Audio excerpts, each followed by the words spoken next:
देखो विद्यार्थी, जैसे एक मूल चैप्टर है ना, वैसे ही एक और चैप्टर होता है जिसका नाम है तुल्यांक भार या समतुल्य भार। उसको कहते हैं इक्विवेलेंट वेट। तो हम लोग जब पढ़े थे तो वह एक चैप्टर था, और तुम्हारे यहाँ दर्शन ही नहीं। बात समझे कि नहीं? तो अब मान लीजिए कि हम इक्विवेलेंट वेट पढ़ेंगे, तुल्यांक भार, समतुल्य भार, और हमारे एनसीईआरटी में नहीं। ठीक है, तो ये प्रॉब्लम होता है। लेकिन बिना उसके पढ़े हम लोग एक रिएक्शन है, एक आगे पढ़ना है टॉपिक कि रासायनिक समीकरण पर आधारित गणनाएं जो करना होगा, तो बिना उसके आसान नहीं होगा। इसीलिए हम लोग को यहाँ पर पढ़ना है पहले इक्विवेलेंट वेट। इसका हिंदी होता है समतुल्य या तुल्यांक भार।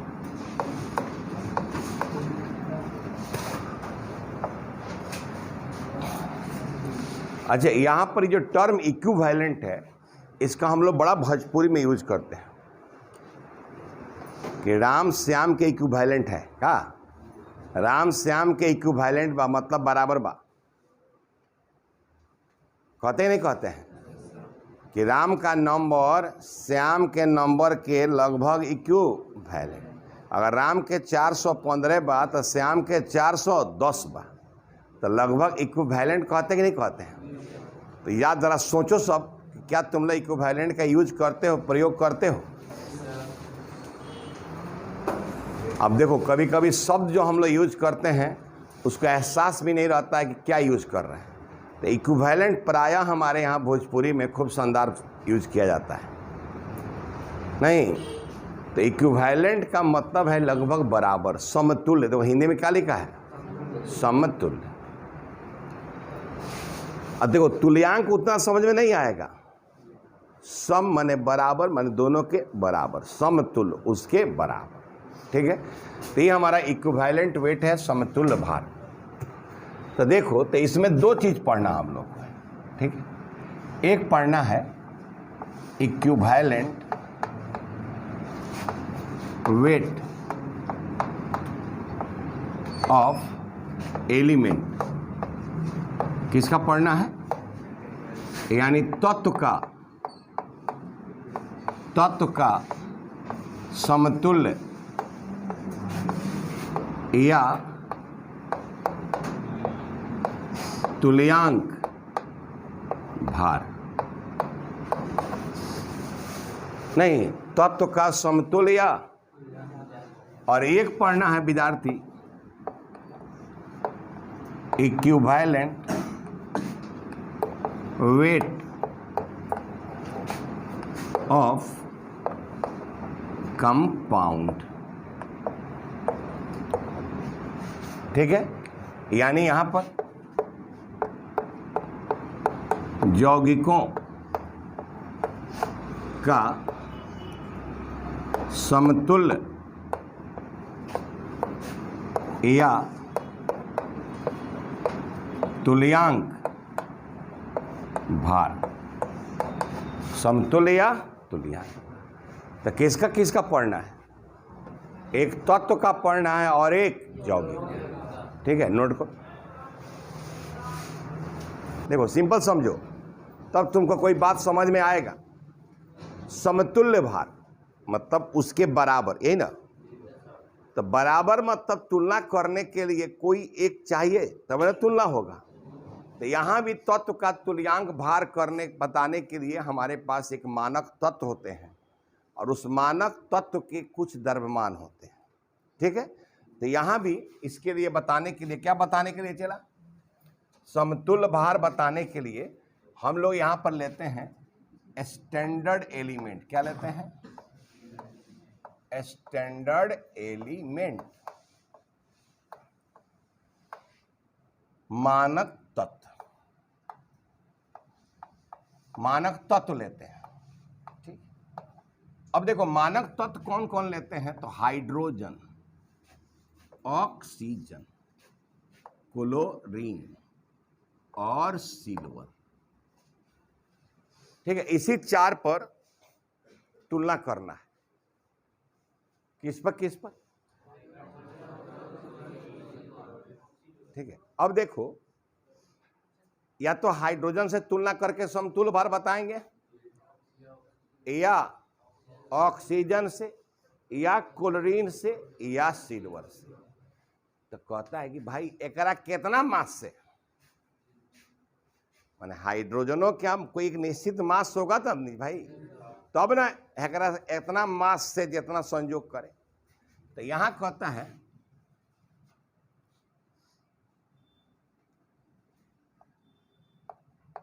कि पार्ट्स बाई मास,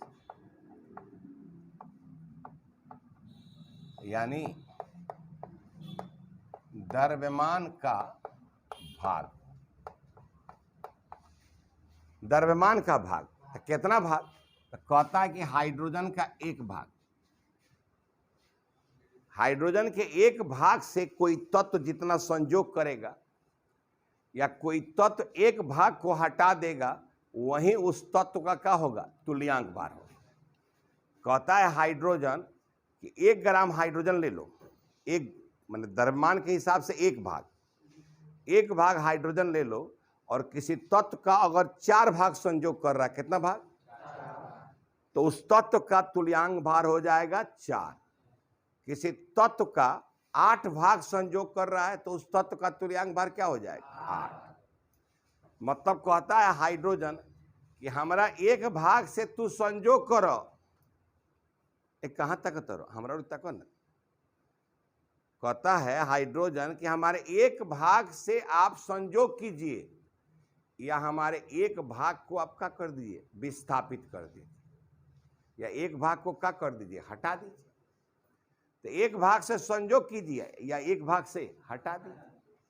तो 1 भाग हाइड्रोजन के 1 भाग से जो संयोग करेगा या 1 भाग को जो हटा देगा, उसी भाग को उस तत्व का क्या कहलाएगा, तुल्यांक भार।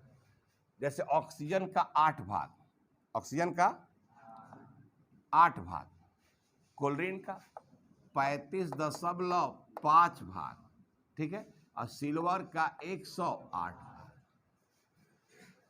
मतलब हाइड्रोजन के 1 भाग से आए भैया, वो माना गया है, इतना ही मान लिया गया, अब अपना दिमाग नहीं लगाना है, वो माना गया है। अब आप यहाँ आप तुम सवाल जो पूछा है वो तुम ठीक है पूछा है कि सबका एटॉमिक मास ले लिया गया है, इसका 8 भाग लिया गया है, तो वह उसी पर निकाल कर क्या किया गया है, बताया गया है। ठीक है, तो अब देखो, तो ये होगी। अब एक बात समझो कि अगर हम कहें एलिमेंटल स्टेट, क्या कहें, तात्विक अवस्था, तात्विक अवस्था। तो तात्विक अवस्था जो है, हाइड्रोजन किस रूप में पाया जाता है, H2 के रूप में, और यह क्या है, गैस। ऑक्सीजन भी किस रूप में पाया जाता है, O2 के रूप में, ये भी क्या है, गैस। क्लोरीन पाया जाता है Cl2 के रूप में, ये भी क्या है, गैस। और सिल्वर तो हमारा सॉलिड है, ये हमारा क्या है, सॉलिड। ठीक, अब देखो, अब ये जब ये गैस है तो इस द्रव्यमान के हिसाब से भाग है, तो इसमें इसकी मोलों की संख्या निकल सकती है कि नहीं। तो अगर हम निकालें नंबर ऑफ मोल्स, यानी मोलों के संख्या, मोलों के संख्या, तो अब देखो अगर इसको 1 मान लें तो 1 में ये हाइड्रोजन का 1 गुने 2 हो जाएगा, 2 हो जाएगा, ये कितना मोल हो जाएगा, 1/2 मोल नहीं होगा। इसमें देखो इसका है 8 और 16 दूना 32, तो क्या हो जाएगा, नहीं हाँ 16 दूना 32, तो 8 चौका 1/4 मोल होगा। अब ये देखो यह है 35.5, यह हो जाएगा 35.5 गुने 2 है, Cl2 है, तो कट जाएगा, तो क्या हो जाएगा 1/2 मोल। मतलब अगर इसको हम मास मान लें तो वह हाइड्रोजन का कितना मोल होगा, हाफ मोल, और ऑक्सीजन का मास मान लें तो कितना मोल होगा, क्लोरीन को मास मान लें तो कितना मोल होगा। सिल्वर तो हमारा ठोस है, तो अब देखिए volume at NTP, volume at यानी एनटीपी पर आयतन, एनटीपी पर आयतन। तो एनटीपी पर जब आयतन निकालना है तो 1 मोल का कितना होता है 22.4 लीटर। अब मान लो इसका आयतन निकालोगे 1/2 गुने 22.4 लीटर, तो यह हो जाएगा 11 अगर ml में करोगे तो 11,200 ml हो जाएगा। यानी अगर हमको हाइड्रोजन का आयतन लेना है तो कितना लेना होगा ml में ना, लीटर में। तो देखिए ध्यान दीजिए, तो हाइड्रोजन कहता है या तो आप हमारे मास से तुलना कीजिए और नहीं तो एनटीपी पर हमारे आयतन से। कहता है हाइड्रोजन नहीं तो हमारे मास से तुलना कीजिए और नहीं तो एनटीपी पर हमारे आयतन का। तो आयतन में जब तुलना करना होगा तो कितना लेना होगा 11.2 लीटर या 11,200 ml। ऑक्सीजन के पास जाइएगा तो क्या कहेगा 1/4 गुने 22.4, हो जाएगा 4×5 = 20 और 4×6, अरे वाह, अरे वाह, यहाँ देखिए मजा आएगा। तो ऑक्सीजन का जब तुलना करना हुआ तो कितना लीटर से 5 ml में कितना हो जाएगा 5600 ml। अच्छा क्लोरीन का 11.2 लीटर या 11,200। अच्छा सिल्वर का आयतन होगा, सिल्वर ठोस है तो ठोस का आयतन होगा नहीं। तो अब देखो सब, तो जब हमको तुल्यांक बार बताना है तो यही 4 गुणा के रेस्पेक्ट में बताना है। तो हाइड्रोजन का अगर द्रव्यमान का भाग लेना है तो कितना भाग लेगा, एनटीपी पर आयतन लेना है तो कितना लेगा 11.2 या 11,200।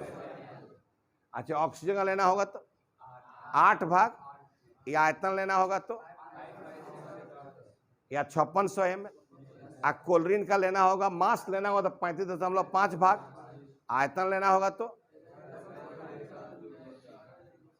अब इतना बात तुमको समझ में आया। हमको तुल्यांक भार अगर तत्व का बताना है यही हमारा स्केल है, इसी के पर तुलना करके बताना है। तो कभी मास के भाग रूप में या कभी आयतन के रूप में। आया समझ? तो नोट करो सर। कभी ऐसा सोच सकते हो कि कम मेहनत करें खेत में, सब लोग हम लोग किसान से बढ़ के हैं, किसान फैमिली डायरेक्टली इनडायरेक्टली सब लोग हैं। खेत में जाके गेहूं छीड़ दिया जाए, एक बार काटे जाइला तो काठा में क क्विंटल कटाई,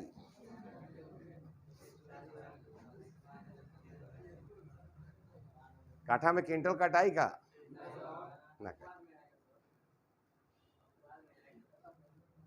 अखबार में आएगा, अपवाद में। तो वैसे ही हम लोग अगर कम मेहनत करेंगे तो नहीं होगा। अब देखो, तो यहाँ इक्विवेलेंट वेट निकालना है, तो हमको इक्विवेलेंट वेट का किसी एलिमेंट का निकालना है तो हम हाइड्रोजन के तुलना रेस्पेक्ट में निकाल सकते हैं, ऑक्सीजन के रेस्पेक्ट में निकाल सकते हैं, क्लोरीन के या सिल्वर। कहता है परिभाषा कि किसी भी एलिमेंट का तत्व का द्रव्यमान के अनुसार वह भाग, जैसे हम लोग सीमेंट और बालू को जब नापते हैं तो किलो पर तौल को थोड़ा घर बनाते हैं। 10 बाल्टी बालू तो 1 बाल्टी सीमेंट, चाहे 7 बाल्टी बालू 1 बाल्टी सीमेंट, तो वह एक भागे न है, 7 1 का भाग है। वहाँ उसका तो कोई मास तो होता नहीं है, बाल्टी से होता है, चाहे बोरा से नहीं।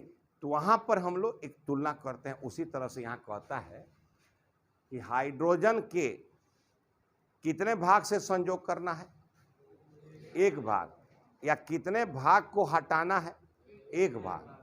तो किसी तत्व का द्रव्यमान के अनुसार वह भाग जो हाइड्रोजन के एक भाग से संयोग करता हो या एक भाग को हटाता हो, या एनटीपी पर हाइड्रोजन के 11.2 लीटर या 11,200 ml से संयोग करता हो या हटाता हो, उसी को उस तत्व का तुल्यांक भार कहते हैं। आओ सब डिफिनीशन लिखते हैं।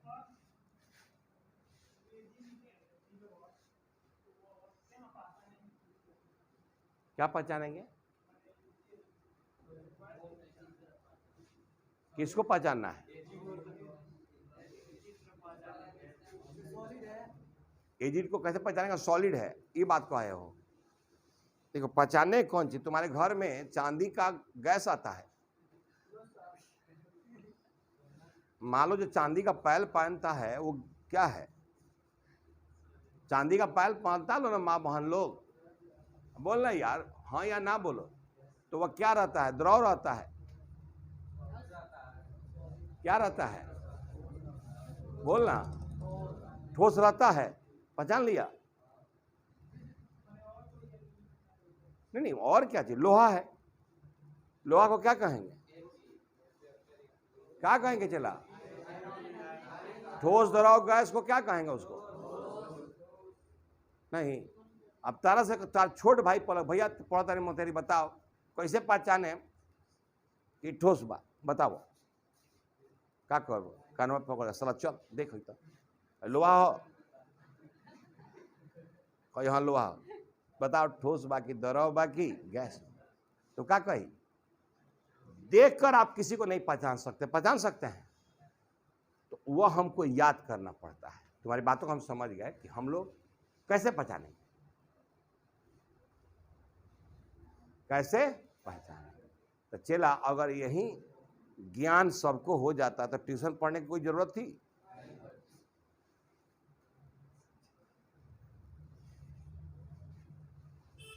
तो चला, इसको ऐसा नहीं है कि देखकर पहचाना जाता है। ऐसा संभव है क्या? नहीं संभव। बढ़िया, देखकर हम नहीं पहचान सकते। तुम लोग बात क्लियर हुआ कि नहीं हुआ? पढ़ना होता है उसके विषय, ठीक है। और इतना दिन से हम पढ़ा रहे हैं विद्यार्थी, सारा लिस्ट बताए थे तत्व में, जब धातु अधातु और उपधातु बताए थे, तो कौन ठोस है, कौन द्रव है, कौन गैस है। ये आवर्त सारणी आपके पास है। इस आवर्त सारणी में 2 गो तत्व है, मरकरी और ब्रोमीन द्रव है, और गैस में है हाइड्रोजन है, नाइट्रोजन है, ऑक्सीजन है, फ्लोरीन है, क्लोरीन है, ब्रोमीन है, आयोडीन है, helium, neon, argon, krypton, xenon, radon, यही गैस है। 11 गो गैस है, 2 गो द्रव है। अब बाकी सब ठोस है। समझ लो। तो इसी तरह की याद रखते हैं।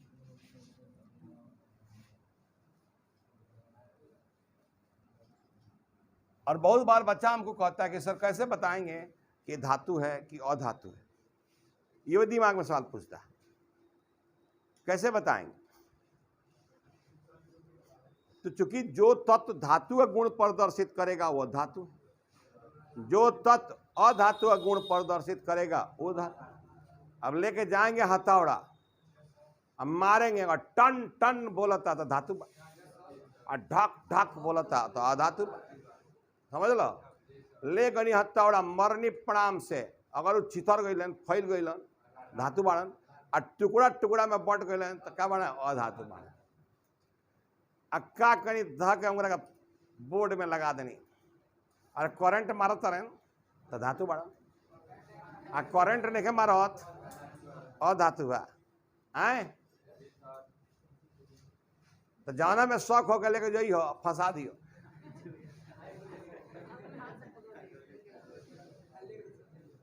क्या? देखिए विद्यार्थी, सवाल करना बहुत आसान है। अगर ऐसा ही रहता कि देखकर ही सारा ज्ञान आ जाता तो पढ़ने की जरूरत थी? लइकाइये में सारा चीज दिखा दिया था, वो देख अब वो देख, अगर देखिए कि ज्ञान हो जाता तो पढ़ने की जरूरत थी। ये लड़का क्या चाहता है सर? सर देखने से कैसे पता चलेगा? वो ग्रेफाइट में नहीं है, तो ग्रेफाइट का मत फंसाइए। मेरी बातों से सारा ध्यान देना सब। तुम लोग के दिमाग में जो आता है पहले सब चीज का आंसर दिमाग में रखो। अगर यही सवाल तुम्हारा छोटा भाई कहे कि भाइयों कैसे देख के पहचानल जाई कि धातु है, अगर यही सवाल पूछ तो क्या कहल जाई? बैठा लो जे रोड पर है ना, बताओ हो जन जाता चोर है कि डाकू है कि सिपाही है कि का है? तो कोई हम कैसे जानता नहीं, तो कोई पूछे के पड़ी ओकरा से तब लोग बताई। कहल जाए रोड से जितना जाता सब चोर हो सर, कोनो सुन ललक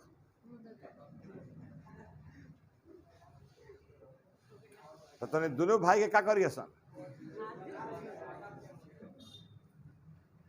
कैसे हम बता सकते हैं यार? अच्छा तेरा बात का मैं उसको नहीं कह रहा हूं, मैं जनरल कह रहा हूं। तुम लोग मन में यही ना सवाल आता है, यही तुम लोग हमेशा हमसे पूछता है, चाहे किसी भी शिक्षक से पूछता, देख कर कैसे पता चलेगा? तेरा क्या कहनी हवाई जहाज से बैठा के एगो विदेश में एगो कंट्री में गिरा देनी? अब पूछ नहीं, बताओ देखे कहाँ बड़ीस? ए सर पहले जहां से उठा के पहले पहुंच जाई तो देख कर बताया जा सकता है? बोलो।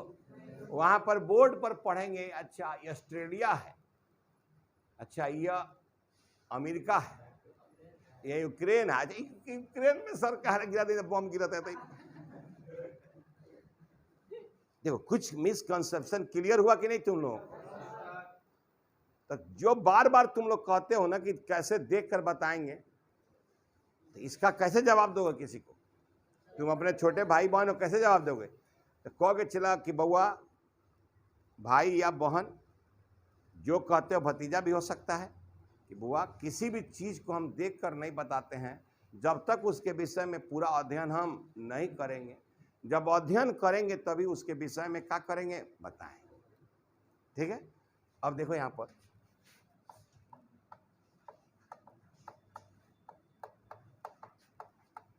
Definition of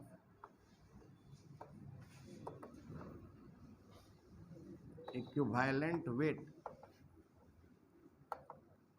of element. ठीक है? तत्व के समतुल्य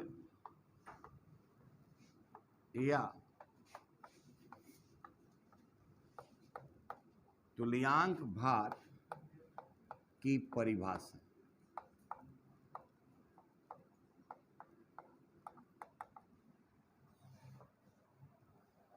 अच्छा इसका परिभाषा 4 को होगा, क्या नहीं होगा? एक हाइड्रोजन के सापेक्ष में होगा, एक ऑक्सीजन के सापेक्ष में होगा, एक क्लोरीन के सापेक्ष में होगा, एक सिल्वर के सापेक्ष में होगा, दोनों के सापेक्ष में होगा। तो कम से कम आज एक का तो हम लेकर जाएंगे। पहला के साथ कहता है equivalent weight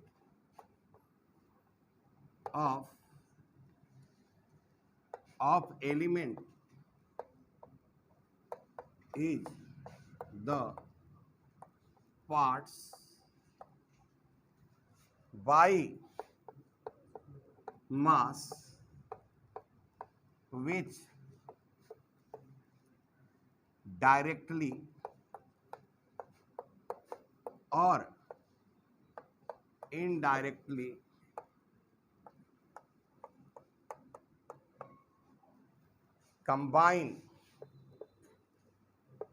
combine or replace parts by mass of, यहाँ पर replace one part by mass of hydrogen,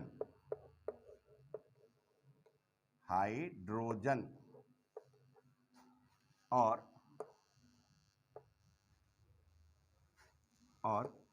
11.2 litre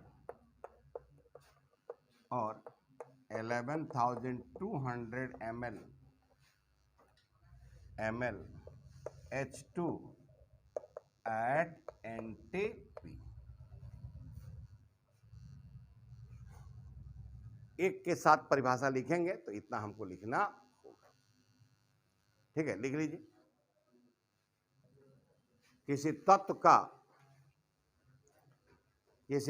का तुल्यांक भार, किसी तत्व का तुल्यांक भार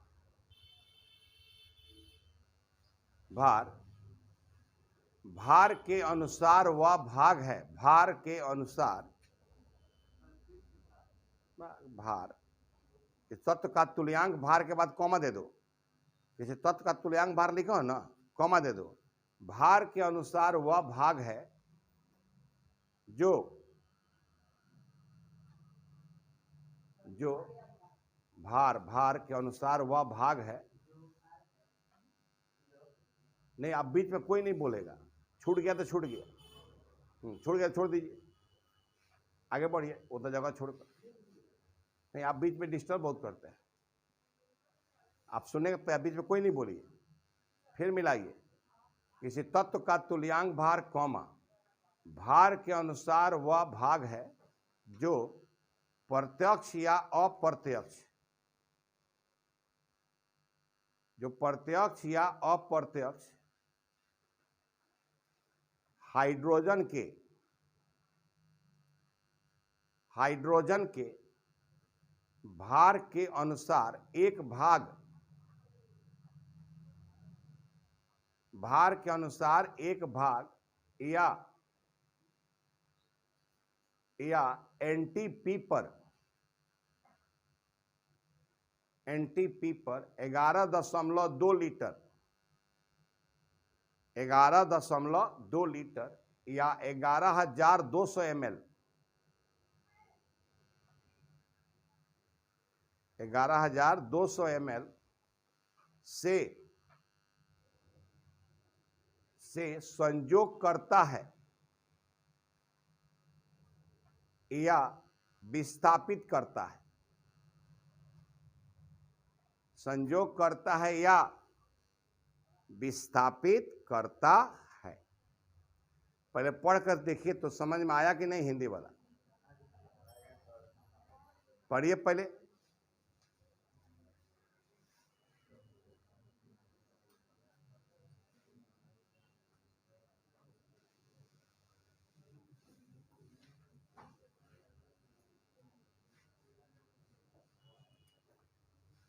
आया समझ में? तो हम लोग इस पर कल आगे पढ़ेंगे।